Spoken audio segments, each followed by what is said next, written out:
I tell people it's like somebody shook the snow globe that day. You know how a snow globe works. The snow goes up in the air. Mm-hmm. And the thing is, when the snow settles, it's never in the same place it was before. And then you don't know how long it's going to take before it all settles. And so that's kind of like for brain injuries, it's a transition period, and there's no set time how long it's going to take. First of all, don't ever feel like you're less than. I learned that with my therapist. Don't ever feel like you're less than. Just because you can't do something doesn't mean you can't do something else. You can always find some use for yourself. At the end of the day, I feel like most disabled people, they just want to be with someone and know that they can contribute. They don't want to feel like they're dead weight. Of course, yeah. Don't judge a book by its cover, because what you see in at first glance, yeah, that we're disabled, Yeah. but if you open that cover and just start reading the book, you find out it's pretty awesome. And the hardest part is to get people to get past the cover and to open the book. My new personality, I've kind of turned into an altruistic person. I try to use my story to help other people, reach out to people, people reach out to me. And I wasn't really like that before. Okay. If you wanted old Eric to do community service, it had to be court ordered. Okay. So you're less of a piece of shit, is basically what you're I saying. wasn't a piece of shit. I was all right. Was there a situation where like you're you dated her and then they became her friends, so it's kind of like you break up with them, you lose all those friends group together, or was it more of the accident and then they didn't want to deal with your new way of life? When you get hit by a Tahoe, it hurts, but that's Mm-hmm. just day one of the struggle, right? Yeah. Um, they're gonna get worse before they get better. Luckily, I am 5.5 years out, and once I figured out how to do that, man, whenever something good, something happens that goes to shit just for that day, it's like, I don't know. I'll text my mom. I'll tell her what happened. Like, it is what it is. Boom, acceptance. It got that much easier once I could get over that big hurdle. I mean, isn't Vegas like one of the worst places you can go because you mentioned, I think before the episode that you have slow processing speed, and like Vegas is so fast paced and like let's go back to talk about disability stuff. Okay, we're going way into Las Vegas. See, So I that's the know thing with a brain injury person. You can go down a rabbit hole and then pop up in Albuquerque. I saw in the video that you're trying to search for the guy that hit you so you can forgive him. So how come you want to forgive him? So here's the thing with depression. Doctors, everybody will tell you, oh, yeah, exercise is great for your depression. It'll make you feel better. What Mm-hmm. they don't tell you is if you were a high functioning athlete before then, it makes you feel worse because you're slower. When you get Uh, depressed, it's like dragging a boat anchor. Okay, let's go. Hello, welcome to my podcast, Two Mics, One Joe Stooch. I am Joe Stooch, and I'll be giving a mic to Eric. Eric is a traumatic brain survivor, writer, triathlete, YouTuber, and Ironman. Around 5 years ago, a truck ran into him where he is stuck with permanent brain damage. Let's talk about the personality shift. You have two personalities now, before the accident and after. So what do you miss about your old personality? I used to really be able to read a room.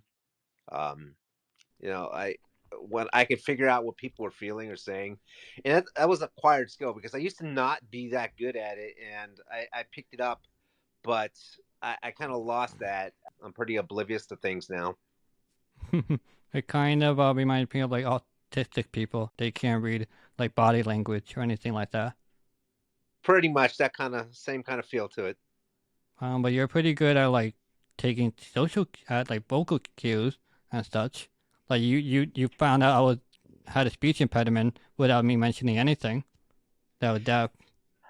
That's just based off life experiences, and that's part of old Eric. Old Eric can figure some of that stuff out, but I didn't lose all of it. I'm just not really good at it anymore. Well, that's a horrible life skill when you're dealing with women. I'll tell you that much. Yeah, yeah. Sometimes they say one thing, but they're really meaning something else. The body Well, language can be different. I used to be with someone when the accident occurred, and she was one of those people who she was a self-proclaimed, self-professed, independent, strong, independent woman, Mm-hmm. but she always held her cards close to the vest and didn't say, she said very little, and I used to be able to figure out what was going on in there, and I just wasn't able to do it. The problem with brain injuries is you you and I consider you like a normal person in society, Mm-hmm. whereas me, we don't speak the same language. We don't live in the same reality. You know, it's people with brain injuries. They now live in a world that wasn't made for them.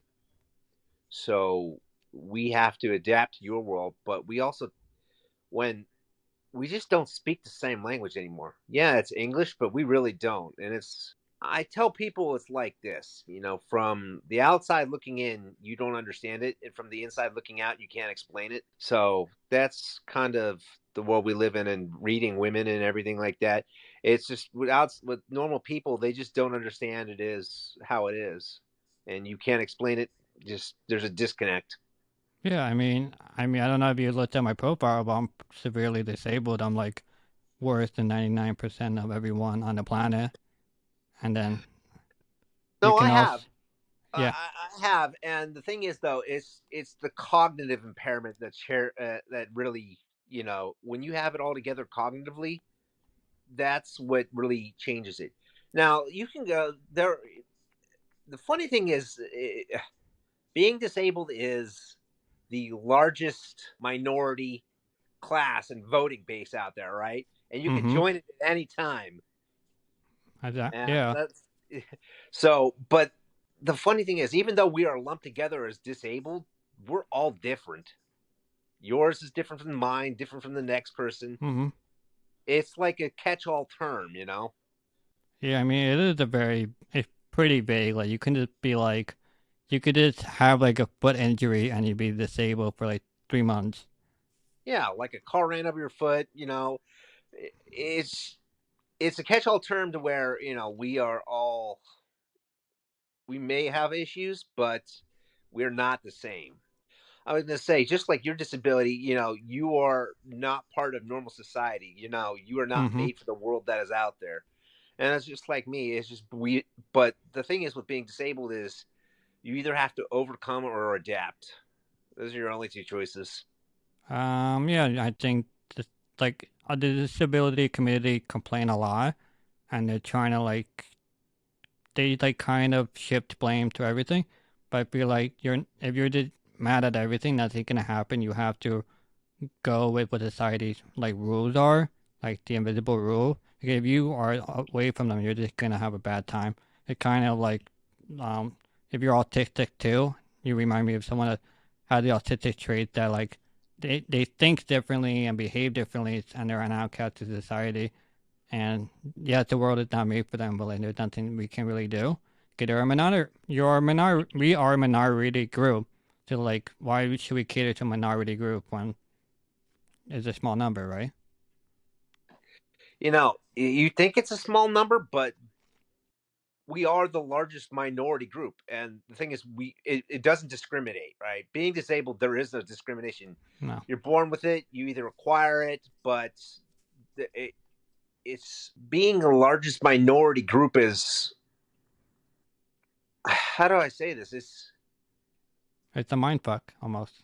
It is, but it's also, you could see black people as a minority. You could see Hispanic people as a minority, but because disabilities, like your disabilities are visible. I have brain injuries are the invisible injury, and Mm-hmm. you just with disabled people, you don't see how many there really are. It's not like we all congregate in mass to protest something, you know, not like the Million Man March or stuff like that. And you really don't know how many of you are, I guess I always consider people that are disabled like my people, how Mm-hmm. many of our people are out there that are like us. Yeah, you make a good point that you do have an invisible disease, and if I met you, I probably maybe think you're a little bit different, but I wouldn't be like, oh, he had a traumatic brain injury or there's something wrong with him. Like we have the masking too, and I think we're also so worried about everything else that we're not paying attention to the individual person too. Like I'm not gonna look at all your cues and be like, oh, diagnose it with him with something. It just all happens. It's just so.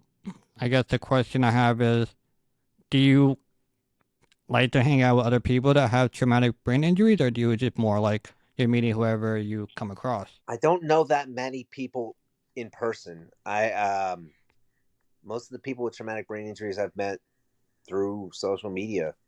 Mm-hmm. Either they reach out to me, I reach out to them. That's the kind of the way I've felt that kind of sense of that community. I've done support groups here in Atlanta, but I didn't really connect the way that the support group was run. They used to have like speakers who would tell you about different things, and that's not what I was feeling. I kind of wanted to hear the people in the room's stories just because I wanted to know that I'm not alone, you know, Mm-hmm. and it didn't operate the way I did. So I don't know a whole lot of people in person. The ones that I do know eh, have been really cool. I've learned a lot from them.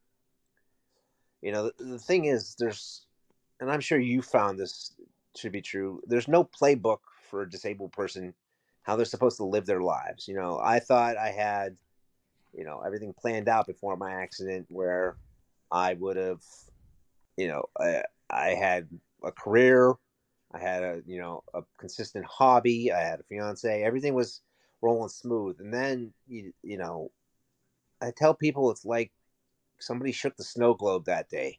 You know how a snow globe works. The snow goes up in the air. Mm-hmm. And the thing is, when the snow settles, it's never in the same place it was before. And then you don't know how long it's going to take before it all settles. And so that's kind of like for brain injuries, it's a transition period, and there's no set time how long it's going to take.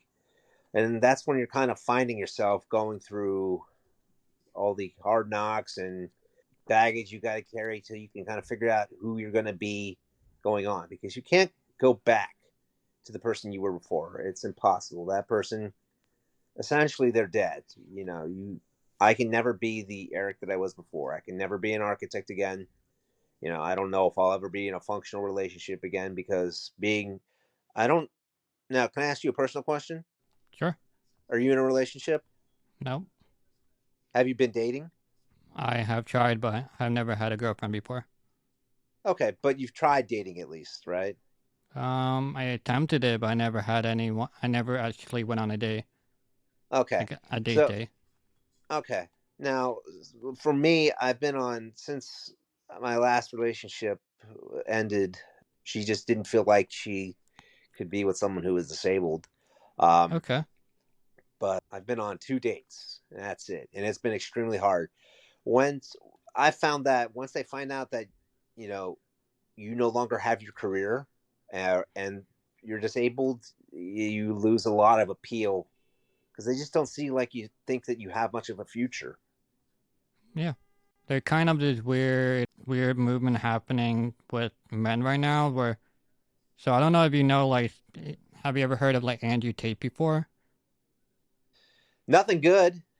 So like, I know he's not a bad person, but one of the like messages he said is like, a lot of men are just average people. Like, they're just, like, like one of the things he said, like, women will look at men and they have to be like, have a goal, career and stuff, be like a solid person. And you kind of mentioned that you don't have a career anymore, so like women don't see you as much anymore because they want that solid thing. So that what makes it hard, I think, for disabled people, because I don't know if you have this problem, but like I don't feel like a man in terms of like I don't feel like I can support someone in that capacity. So like let's say an example, like, let's say there's a spider in the room. They're gonna look to me to kill it. I can't kill it because I'm too disabled.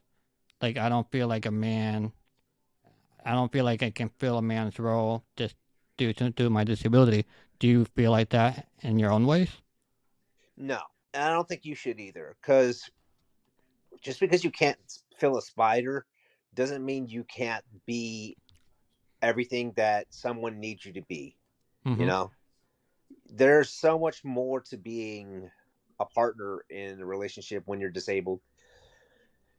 Like I said earlier, you have to either overcome or adapt. Mm-hmm. And I don't think my ex gave it enough time for me to figure all that shit out. But, you know, even though you are limited in the things that you can and can't do Mm-hmm. for someone, and to make that makes you feel, First of all, don't ever feel like you're less than. I learned that with my therapist. Don't ever feel like you're less than. Just because you can't do something doesn't mean you can't do something else. You can always find some use for yourself. Like, Mhm. can you cook? No. Can you... No. Okay. I mean, I'm not saying like like when I say it, I don't say like I mean, yes, you can see it as a negative, but I don't see it. I just see more of a realistic kind of thing. Like, can't be that guy that you call at like 2 a.m. to like, can you drive me to the airport? Can't be that guy.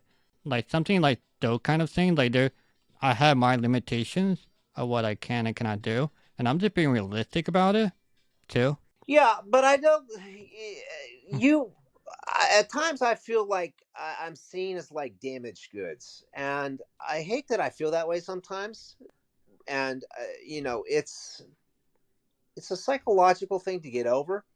But I Mm-hmm. don't feel like I can't be what someone needs. I feel like I can do that. Okay. It's almost like they need to make a disabled dating app. I mean, they do. Like, I kind of mingled with it.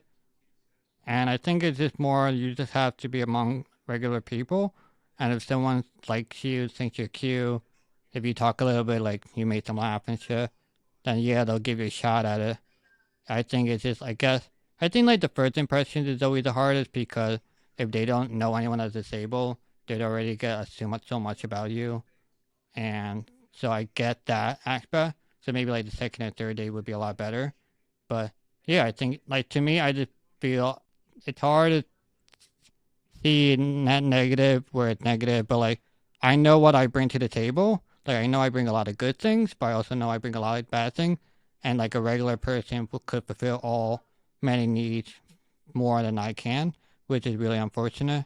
With that being said, I have other qualities that like I'm a great person, great listener, dependable in terms of like if you want me to do something, I'll do it. I can't drive you to the airport at 3 a.m., but like I can like help you coordinate stuff like that. I have like different, I have like different skills, I guess, if that makes sense. No, I totally understand what you're trying to say. Yeah, It definitely makes sense to me because I feel much in the same way. Like I there are certain things that I can no longer do, but there are things that I can do that I am good at that I know contributes. And hmm that's at the end of the day, I feel like most disabled people, they just want to be with someone and know that they can contribute. They don't want to feel like they're dead weight. of course, yeah. But I think it also has to do with that person has to make themselves valuable, not only to themselves but to other people too. Like you can't just sit there and do nothing, but you can still contribute in other ways. So like I think you just have to compensate for what you can bring, if that makes sense, without being Yeah. overcompensating. If You that, know, the thing is, once the people find out that I'm disabled or they look at you and disabled, it's like that old saying, don't judge a book by its cover. Because what you see at first glance, yeah, that we're disabled. yeah, But if you open that cover and just start reading the book, you find out it's pretty awesome. And the hardest part is to get people to get past the cover and to open the book. yeah. It's just I think it's just, at the end of the day, I think it's just a different way of living life. Like yes, we're gonna have our pro, but we're gonna have our con.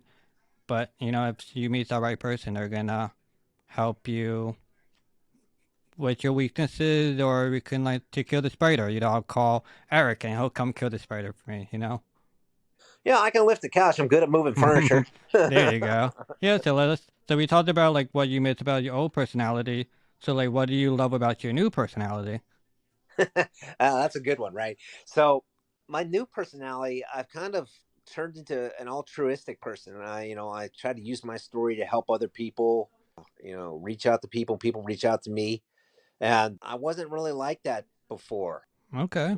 If you wanted old Eric to do community service, it had to be court ordered. Okay. So you're less of a piece of shit. Is basically what you're I saying. wasn't a piece of shit. I was all right.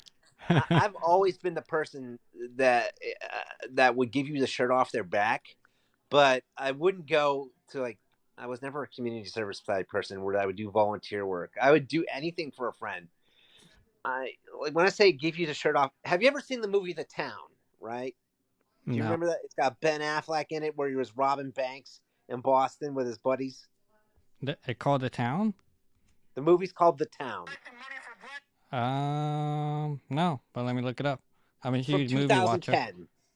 Okay, okay, I see. No, I haven't seen it, but it looks good. Okay, so there's a quote in the movie where Ben Affleck goes to his best friend, who was one of the bank robbers, and Okay, he says, "I need to ask you a favor." He's like, "You can't ask me about it. We can't talk about it later, but we're gonna hurt some people." And then the okay. guy says, "Whose car we're taking?" That's it, right? I Mm-hmm. I was that kind of friend to, and I've always been that kind of friend to people where if you need me, I'm there. But I was never that one person to volunteer and get out in the community, and now that's what I like to do. It helps me fill the void that my career, not having my career anymore, left with me. So you will help me hide a body if I needed to? I mean, if we know each other a little bit better, I'll bring the shovel. Okay, perfect. Yeah, If you that's. can't use the shovel, then I will dig. Thank you very much. Okay, we'll be best friends now. Because you always need a contact like that. You need that person in your life that'll just say yes to whatever you have in mind. Yep. I used to do no questions favors for friends that were no questions asked, and there was never to hide a body. I'm almost like I need you to come over, no questions asked, right? And he had me Mm-hmm. watch his kid while they had to run to the hospital for their friend or whatever, stuff like that. Or Mm-hmm. I needed you to pick up my mom from the airport, no questions asked. Like, okay, so I I mean, find that's out a when I really good but I friend. wasn't with that person, huh? That's a really good friend, though. I try to be that way just because you know You're not a piece of shit. no, I'm not. But I feel like having, a few good relationships is a good thing. It's just they all kind of went to the wayside when I went through my breakup. Mm-hmm. So, They like, all kind of drifted away. are your relationships okay now, or have you just moved on and found new people? I haven't found new people yet, but they kind of all sided with her, and then Oh, shit. yeah, and it didn't help that they all live over by my ex too. So, and I moved a few miles away, but you know, I mean, that's not much at all. no, it's not. But I Was don't know. it was it a situation where like you're you dated her and then they became her friends, so it's kind of like you break up with them, you lose all those friends group together, or was it more of the accident and then they didn't want to deal with your new way of life? Kind of the first thing, but they were all mutual friends. Okay. That we all met through a run club. It was a running store in Atlanta called West Stride. We all met there. So 95% of my friends, we were all one big, social group. Mm-hmm. So, and then it's just It's kind of all, it all went to shit. But I mean, you I know, know you went through a depression bout and you did a lot. Like, I know you didn't shower for a while, you didn't work out at all. Does it feel like that the glue to that relationship was your fiance, but also that's the running? And since you were not running anymore, you lost that what everyone really liked the group for. And I think that it lost everything and that your life unraveled. yeah, when you get hit by a Tahoe, it hurts, but that's Mm-hmm. just day one of the struggle, right? Yeah. Um, they're gonna get worse before they get better. Luckily, I am 5.5 years out. Things have gotten better, um, but they were pretty dark for a while. It wasn't. Of course. It's that transition period. You're still figure. It takes a while to figure out who you're gonna be. You're gonna have struggles. You're going through some rehab, and even though you do rehab for vestibular, cognitive, all kinds of therapies, occupational, psychotherapy. You're gonna improve some, but you're never gonna get it back all. So while you're going through that, while you're trying to get some of that back, it's tough times. Well, you're I dealing don't with the know if physical, but then you're also dealing with like the emotional part too, and you're doing so much healing at the same time that it must have been overwhelming. it was, and then my partner wasn't emotionally there for me. She, it didn't feel like she loved me afterwards. Felt hard. It was felt like I was on an island, Joe. She Mm, just. I mean, Nobody I there. yeah, I mean, I mean, I never been in a situation where like I had a fiance that left, but I've been in a situation where like, you have people around you and such, and then you just get into a bad accident or injured or bed rest, and you just lose everyone, and everyone just moves on. And in the beginning, you're kind of like you blame yourself because like, well, first you're kind of angry at them because like you're friends, so you should have to stay together. Then you get into this weird like you blame yourself, like, oh, I didn't try hard enough, or I should have done that one thing for that one friend. And then I'm assuming now you realize there was nothing you could have done to prevent them from moving away. It is what it is. Actually, that is a very good phrase. I use that all the time. It is what it is. It's part of accepting who you are, what the situation is. For the longest time, for three plus years, I struggled with acceptance. And once I figured out how to do that, man, whenever something good, if something happens that goes to shit just for that day, it's like, I don't know, I'll text my mom, I'll tell her what happened. Like, it is what it is. Boom, acceptance. It got that much easier once I could get over that big hurdle. Yeah, I think the biggest thing to any disability is to once you accept yourself, you can kind of do a lot more than you thought possible.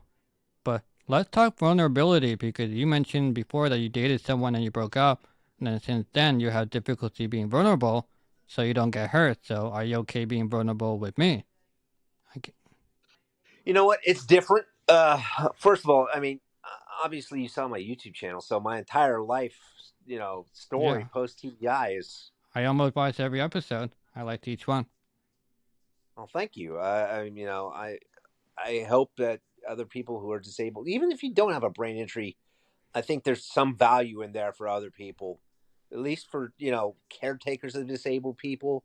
I think there's value, and I hope it helps other people. But my entire life is on display, so I, in front of a camera, I'm fine with being vulnerable. It's just, Personal relationship is where it's the hardest. it is kind of, it is somewhat terrifying to share all the details all over Mm-hmm. again Yeah. with someone new. And You could just bring it up on your phone and just be like, just sit here for like an hour and just watch all my video, and then we'll have like a group discussion after. yeah, I have thought about that before. The funny thing is, if they wanted to vet me before they wanted to date me, that's an easy way just to Google me and it shows up. yeah. No, I mean, I get it. It's just, it is, in the beginning, it's very daunting to put yourself on the internet, but after like a couple of videos, you get used to it, and then it's like, you're spilling every single secret. But yeah, it gets, when you are opening up to a single person, like you're hoping that they care, but the chances of them not caring are kind of high, or they're not wanting to deal with you, and then that hurts you a lot, and that hurts. What really sucks about relationships is that it builds up on each other. So like if the previous relationship treated you like shit, you treat every single relationship after that the same way you were treated before. Like you think they're gonna treat you like shit, but nobody connected with each other, so you never know if the next person is actually a really good person. You don't know, but a previous person has fucked you up, where you're cautious for your rest of your life. Unfortunately. There was someone. I take that back. I had more than 2 days. There was someone that I saw for like a month or two back in like a year, 2 years ago, and I just wasn't ready yet. It was the wrong time. You know, Mm-hmm. I didn't have my shit together, and I'd love to try it again with her, but it would have been fair to her, and I just wasn't ready yet. And I found that out. I mean, good on you for understanding yourself and just saying, "Hey, I'm not ready to be in a relationship." But since we're older, you should hit her up and be like, "Hey, do you want to try this again and see where it goes?" Because if you didn't end on bad terms, maybe she's your future that you can live in Costa Rica with. Maybe she was actually Filipino, so the Philippines are Oh, always back out there. She was a oh lawyer. shit. Okay, there you go. There. I don't know. Maybe I just helped you get that spark to meet that person. Yeah, You have to yeah, invite me to your wedding. of course, Joe. I've always thought of just eloping if I did that, or going to Vegas and getting married by a fat Elvis. It's funny. I took my mom to Vegas with me twice last year just because I needed to get out of Atlanta. I haven't been socializing as much anymore, but I'm like, Mom, let's go to Vegas. And the only Elvis I saw there was a disabled Elvis. Oh my, He was in a motorized scooter. And I'm that's like, hilarious. man, yeah, I know. Go figure, right? Had to bring it up here. But I had never been to Vegas until last year, and I thought there would be Elvises all over the place, and there wasn't. It was just one in a scooter, but he moved real fast in that thing. I mean, isn't Vegas like one of the worst places you can go because you mentioned, I think before the episode that you have slow processing speed, and like Vegas is so fast paced and like there's such a so- like Vegas created so like I know like in the Vegas like hotel lobbies there are no clocks. They made the carpets ugly so all you see are slot machine. Like isn't that like a worst case scenario for you? Well, no. First of all, even though I can't work as an architect, that doesn't mean I'm not an architect anymore. And I understand Hmm. casino design very well. Yeah. Um, they design everything to draw you in and figure out so you can't figure out your way out. So they kind of trap you in there. They also Yeah. pump in fresh oxygen too to keep you alive. And I don't drink anymore, but the free alcohol is another way they keep you there. Wait, there's free But alcohol? I thought you had to pay all the time.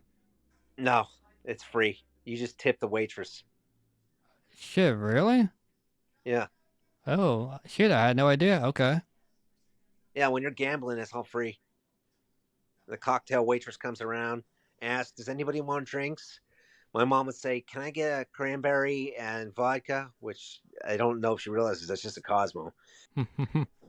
And I'm like, "Yeah, can I get a non-alcoholic beer?" And they always have shitty beer, but it's just something for me to drink and play at the tables. The hardest part I found to be in Vegas is me trying to do the math and blackjack sometimes. Well, I can do it with there's two cards, but if you have to do three cards, four cards, I can't process the math quickly. And luckily, if it's in the middle of a hand, they can't go on until you do something. So I at least have time to process it enough to where I can add up the numbers. I wonder if they ever think that you're counting cards since you're taking a longer time, too. No, people who count cards, people who count cards do it fast, and you have to typically do it with more than one person.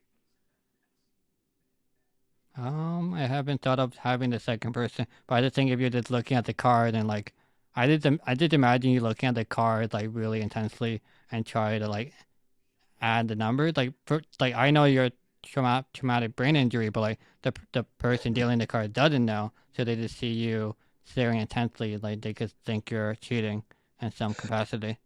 No, so I know a little about I don't know how to count cards, but I know a little about how counting cards works. And you have for a while you have to sit at the table for a while, right? Playing Yeah. a bunch of hands, and you bet the table minimum every hand. And what you're doing is you're assigning a point value to each hand. Like it would be a +1 if you see a face card, -1 if there's no face cards, right? And when you get to a certain plus value, then you know the deck is rich with face cards, or anything at 10 or above. And that's when you start betting heavy. I mean, for someone that doesn't count cards, you know a lot of how to count cards. I had um I had a relative that was a pit boss in Vegas, so I and I mean I know how to gamble. I know how to play blackjack, so I know how like counting cards works. I would just never be able to do it. It's just not my skill. No, I think it's a very nice skill that you have to have, and kudos to anyone that can do. And then kudos to the people that can actually tell that you're counting cards too. Like they'll ban you from everything. Well, that part's the easy part. You go from betting the table minimum to all of a sudden betting like $500,000 or whatever. With a maximum increased bet, it kind of becomes obvious that you were counting cards. I mean, I wish I had $500,000 to like to put on a table and gamble. Like, holy shit. People do that. It's like, holy shit. Yeah, yeah. And I was only bet. I mean, I'll sit Hmm. there at the table when I bet the table minimum. When I go to Vegas, I either play blackjack or roulette. Not That gives you the best chances of winning. Yeah, roulette is it's not 2 to 1 odds. It's, because of the two green spots, but Yeah, it's it's like basically 2 to 1. I just think about percentage. I think if you bet on red or black or odd and even, it's like 48% ish, Yeah. Hmm. and then you'll win. So that's pretty high chances. Doing the slot machine, that's like 1% winning anything. Yeah, and I always play that. I feel like they scam you on purpose with slot machines though. Yeah, I don't play slots. Hmm. I've never played slots. This just doesn't appeal to me. But I mean, it used to be cool where you could like use the lever to push it to like pull it down, but now it's like a button. It's like I lost its appeal almost too. Hmm. Let's go back to talk about disability stuff. Okay, we're going way into Las Vegas. See, So I that's the know. thing with a brain injury person. You can go down a rabbit hole and then pop up in Albuquerque. I'm loving this right now too. Uh-huh. I'd rather have the kind of conversation to see where the conversation go too. But I'm just gonna bring it back a little bit just because we're getting a little bit too off track so here. So let's talk about next. So we thought that you got hit by a car by Tahoe. So how I saw in the video that you're trying to search for the guy that hit you so you can forgive him. So how come you want to forgive him?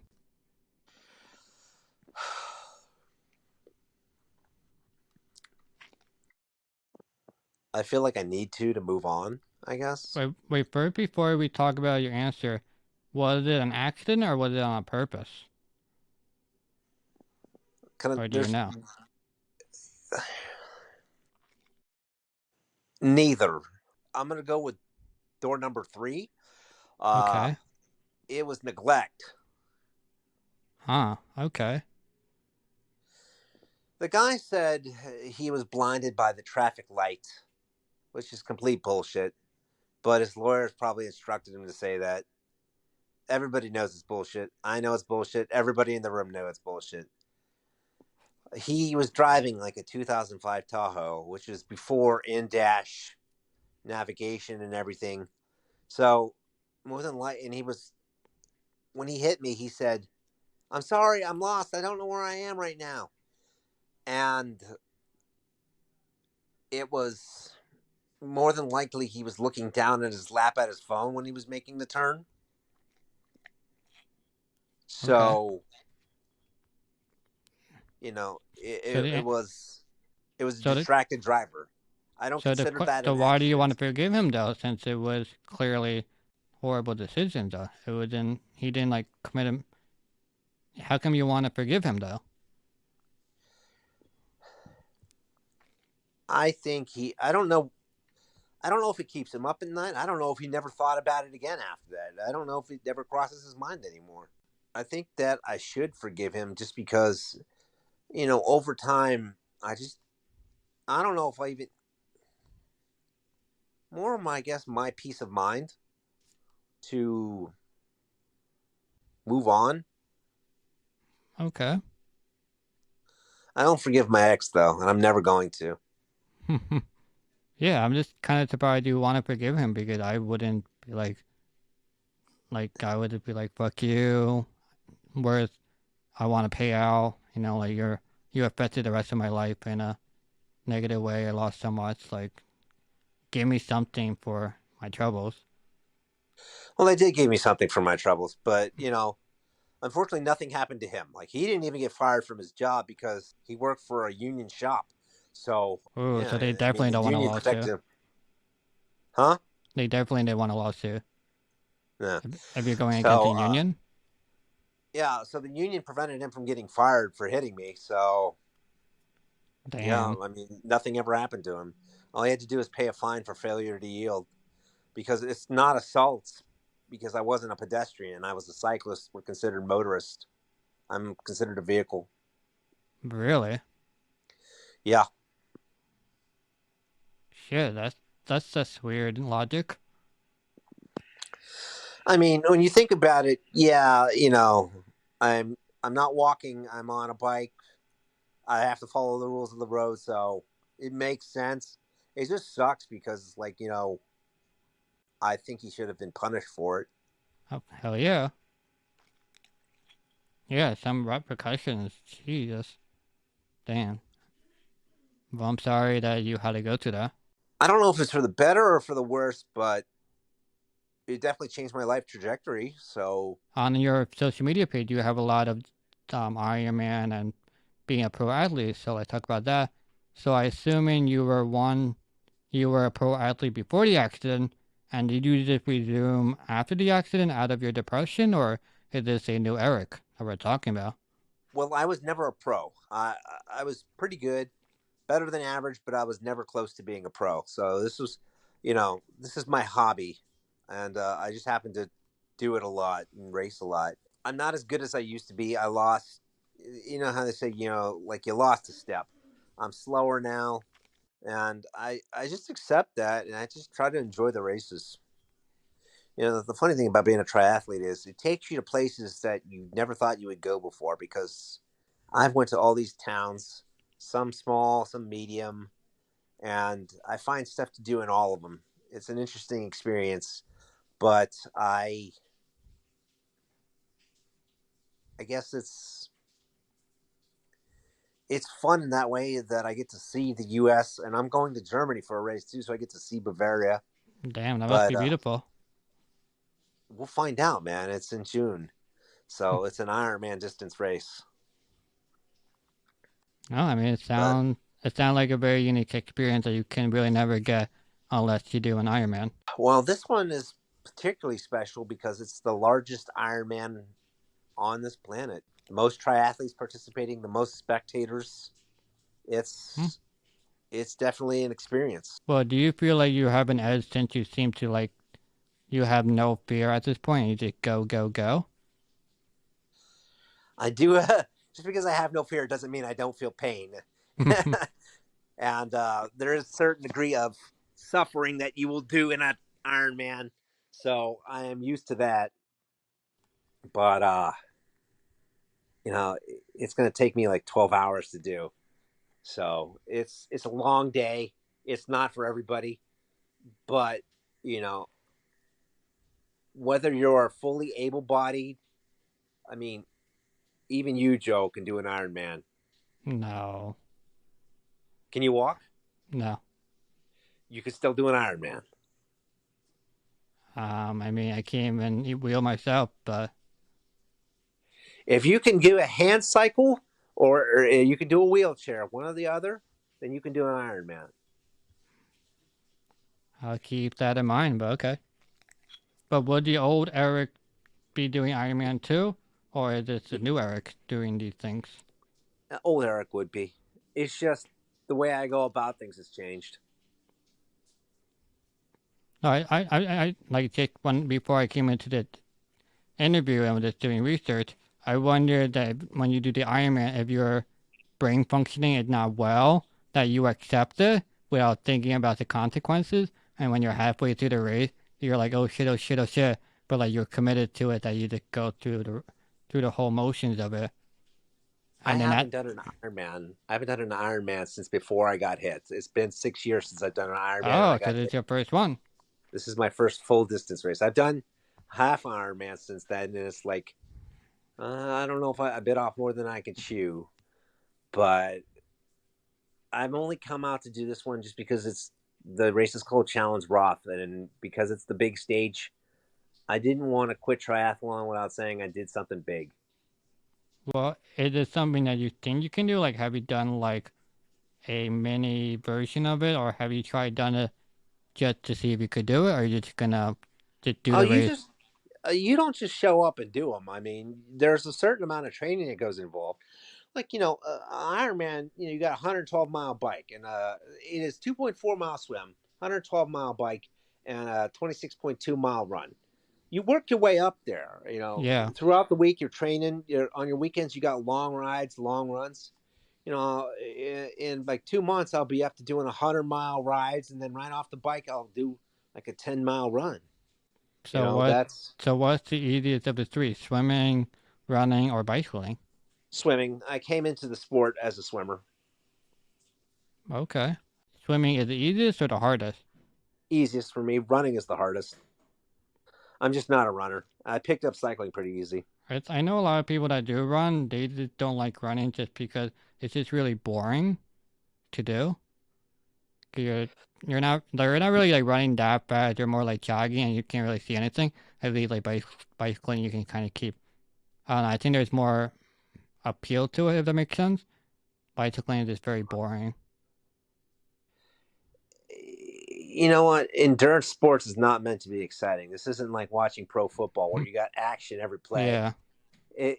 Watching it is tough for people because I'm watching people work out, and doing it. Oh, I do it it's because I can definitely get lost. it's a definitely whoever in that race is definitely doing it for themselves. It's a very individualistic sport. It is. It's definitely not a team sport. Although when you're there, when you got a Sherpa, somebody there watching you, because I'm bringing my mom with me to Germany, but it used to Okay. be my ex, and it's kind of a team sport because they're there cheering you on, following you around all day. Mm-hmm. But it's it's a lot of work. But like I said, if you put the work in, anybody can do it. I mean, are you ready for Not today, but I will it? be in 4 months when the race day comes. I mean, I hope you started like 6 months ago. I did, Joe. I generally don't stop training unless I'm injured. I mean, let's talk about your depression because I know you've been depressed for a while and then you got into it. So does being fit like help you get in a different state of mind? And are No, you not at all. So here's the thing with depression. Doctors, everybody will tell you, oh, yeah, exercise is great for your depression. It'll make you feel better. What mm-hmm. they don't tell you is if you were a high functioning athlete before then, it makes you feel worse because you're slower. When you get Uh, depressed, it's like dragging a boat anchor. okay. Yeah. I get what you're trying to say. Like you know what your true limits are and you kind of know that you'll never reach there and just knowing that makes you depressed. Yeah, and that's why I've done ketamine therapy in the past because it helps with depression a lot. If you do your research on it, for anybody who's listening, it's it works just like they said it does. I was suffering from depression for about 6 months until I heard about the ketamine therapy on NPR, and for like 6 more months, I did my research on it until I finally pulled the trigger and did it. And after the first session, I walked out the doors and it was the beginning of spring, and I noticed the birds chirping, and it didn't seem so dull and gray and drab. It colors were a little bit more vivid, and it seemed like it was working, and it was quick. The only problem is, depressing shit has just kept happening to me, and so that made it difficult to overcome. But Mm-hmm. it comes as advertised. Well, let's talk about your sobriety. So, congratulations on being 3 years sober. Thank you, man. I appreciate that. Like, It's funny. Once I got out of my ex's house, it was a lot easier to do. okay, yeah, I mean, it must have been hard because I know you say that all your family drank too. So it seemed like if you are in that environment, you were just stuck in that environment and you breaking away. And I guess being more individualistic, you were able to make your decision that benefited you the most. Yeah, and my parents actually, they're not really big drinkers, but my mom's side of the family, they're we were all a bunch of drunks. Any male in the family is an alcoholic. Uh, so if you've got Cossack DNA, you've got a problem with alcohol. I think I'm the first person in the family to admit it and get sober. I mean, congratulations. I'm sure. I don't know how it feels, but I know it is very hard to just stop drinking, Well, especially in an environment like yours. I used to be a pretty fun drunk back in the day, but after the accident, I was just doing it to cope with the pain of the Mm-hmm. brain injury, feeling neglected, feeling like I was on an island. I did it for different reasons than I did before. Like, I was great at weddings. I mean, one of the reasons why you stopped is that I hear that you were having brain fog issues, and once you start, when you stopped drinking and you were going through therapy, and I have here that you did puzzles and you even played a Wii to help recover your brain function. So, like, So what helped you more? Not drinking anymore, or like going to therapy and doing these exercises? Probably both. I mean, I don't want to say you can't say they're equal, Mm-hmm. but alcohol, even for normal people, alcohol clouds your mind. I don't know if you drink at all, but Yes, if sir. you stopped in about 2 months, you'll notice things are a little bit more clearer, even for regular, for casual drinkers. If you stop for 2 months, you'll notice that there's a little bit of a fog that'll kind of go away. The alcohol kind of dulls things a little bit. I mean, I don't know. I feel like when I do drink, I feel like I'm sharper in a way. Like I'm more. I guess I want to say I feel more sharper at things, but in reality, I probably not. Just Okay. because I'm missing social cues and whatnot and whatever. But yeah, I think. Well, for me, I just drink it more for the enjoyment of it. Like I don't drink to like as a coping mechanism kind of thing. Just casual, having fun with it. Like you did it as a drug of choice, where it's like I'm like, but I do like to do it just because it makes things more fun. Like, have you ever gone to a wedding sober? It's not fun at all. Yeah, I have since then. Oh, do you like it though? Sober? No, I liked it better when I was drunk. Yeah, it really sucks. Like, and it's It was more fun just then. boring. It's boring. It's awkward, and it's also when you're dealing with other drunk people, you become more agitated about it. Because like you never notice if you're drunk with them, but like when you're the sober one, everything annoys you more, and it's like I'm sure you feel even more of an outcast than you already are. Um, I do and I don't. At first you kind of stuck out a little bit because you weren't the one drinking, but that goes away. You just don't think about it anymore. Mm-hmm. You just end up being the one to drive people home that night. So, Okay, DD, yeah, I'm fine with that. you accepted your role, and as long as you're around people that don't force you to drink and such and understand your situation, I think those are good Going people to have in your life. going on dates, like I said, I haven't been on many dates, but drinking on dates is like, we go out for drinks. And Yeah, that's a easy way to break the ice. well, yeah, and for me, I've always thought of first dates as interviews. Like I always, Yeah, I mean, that's basically what a first date is in my mind. And yeah. then I second date is when we start doing fun stuff. Yeah, you just have to know that you're not a murderer, or you hope they're not a murderer, and they're like a Yeah, decent kind of person, and then you want to open up more. So, I yeah. mean, dating is fun. I mean, dating in itself is fun, like getting to know a person, and especially when you meet someone that you really generally like and want to get to know more. It's exciting to like want to hear what a person is all about, and we're all living our own lives, and it is. I mean, the whole honeymoon phase of a relationship is always a lot of fun. Yeah, I mean, yeah, those first few months of dating are always fun. I always enjoyed that. So Yeah, I mean, just I yeah, I just wish I'd get to the both of us that we could have to go on more dates and such and experience this, but we have our I don't know if it's our demons, I would say, but just our differences and how how people can overlook them because I think just from this interview, just for the past hour, I think we can both say we're both really good people, which is dealt with a bad set of no, I cards. don't know a whole lot about you. You might be a piece of shit, Joe. I am a piece of shit, but no one knows about that. It's easy to, Ah, yeah, I did crop it all out, so uh-huh. everyone gets a good side of me.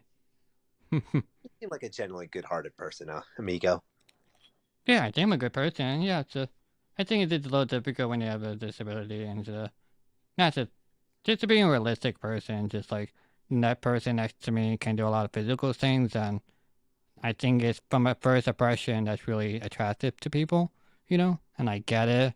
That have that going against me. I can't argue about that. I have other good qualities, but you mentioned before, like it's a book. Most people just see a cover and then move on.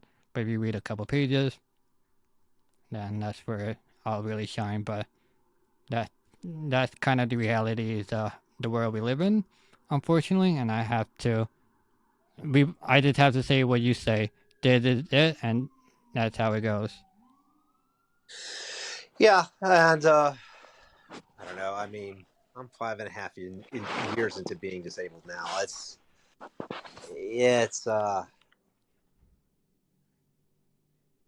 I don't know. It is what it is. I accept my reality, Hmm. and I'm just working on finding my actual place in the world and going from there. All right. So before I take a mic away from you, is there anything you want to say? Promote any words of wisdom? The winning lottery numbers? The mic is all yours.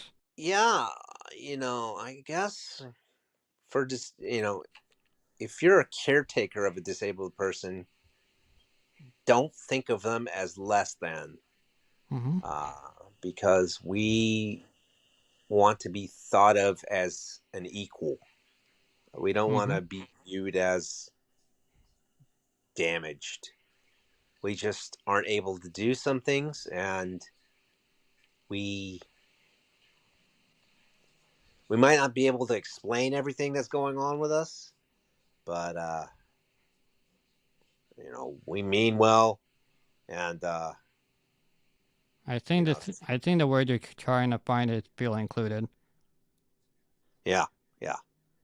And also, if you're a caretaker for a person with a brain injury, keep information bite size. You got to Okay. go bite size for us to process everything you just said and be able to have a conversation with you. You can't drop a bomb on us. That's a huge one. Got to go bite size.